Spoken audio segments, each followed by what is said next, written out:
All right, welcome back. We're going to have a different discussion about a different engine today. So we're going to talk about turbo compounding, specifically the power recovery turbine that was used on the Wright R-3350.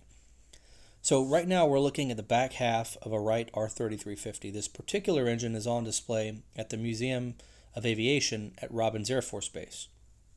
So if you look at the big opening there, that is the exhaust for the power recovery turbine. This particular system is different from a regular turbo supercharging system in that a turbo supercharger drives a compressor that increases the pressure of the air that's delivered to the cylinders for boost in horsepower. In a turbo compounding system, the heat in the exhaust gas is extracted by a turbine wheel that is mechanically linked to the crankshaft, and it provides additional horsepower.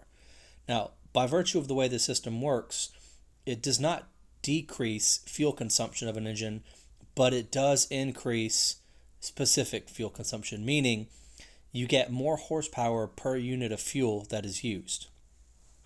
So it's a neat system, and it's does add efficiency and complexity to an engine.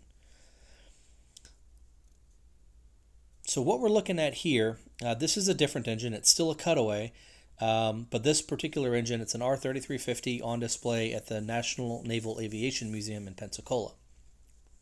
Now, what we're looking at here, there's the cutaway. You can see the turbine wheel, and that turbine wheel is attached to a shaft that is directed radially inward toward the crankshaft.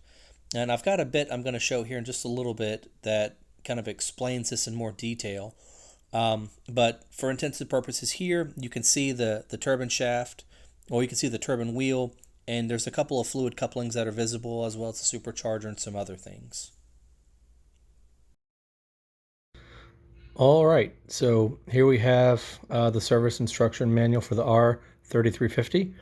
Several models that are pertain to this particular book. This is an old NavWeapons manual, so this is Bureau of Naval Weapons. But what I've got is our power recovery turbine. So I think this is a really good illustration for how this system works.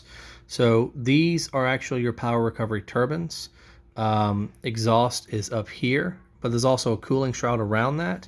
So cooling air comes in here, goes through this entire manifold to help cool all the components, and then your exhaust inlets are here. This is basically that manifold to drive your power recovery turbine. Now, this shaft runs down the length. There's several variants of this. I don't recall if this is the new one or if this is the newer one. It's essentially a through bolt configuration as opposed to the older design. This one's the original one. I don't know if it has a coupling in it. In any case, so this shaft is actually what transmits the power down to this end here, which 14, this is our gear shaft. So this is what is referred to as our PRT bevel gear. So now that we've seen how the power recovery turbine itself is manufactured or built together, now we can look at the output end of that. So the output end of that is the power recovery turbine bevel drive gear, what is labeled here. That gear is mechanically linked to the power recovery turbine bevel driven gear. Now the bevel driven gear goes through the fluid coupling rear half. It's a concentric shaft on the inside, goes all the way through to the front of the fluid coupling.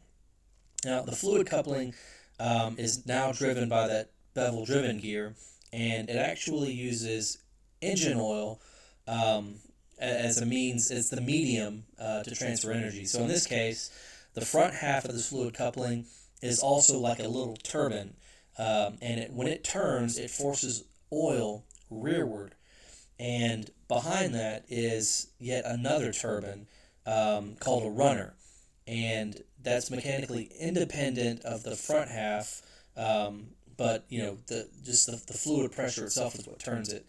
Now, the fluid coupling rear half pinion gear is connected to this turbine, so when it spins, it turns the rear half pinion gear, and that is mechanically connected to the power recovery turbine crankshaft drive gear, and that's where the horsepower is actually returned back to the crankshaft.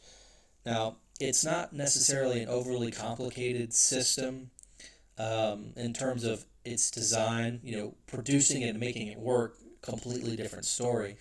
It took a lot of engineering, a lot of time, and a lot of hard work by a lot of good people to get the system reliable enough that it could be used, on commercial aircraft as it was, into the 1950s. So, in any case, it's a really cool system. I find it really fascinating. I hope you've enjoyed learning something about it. And, if anyone has any ideas for other topics, I'd be happy to do those. So just let me know in the comments.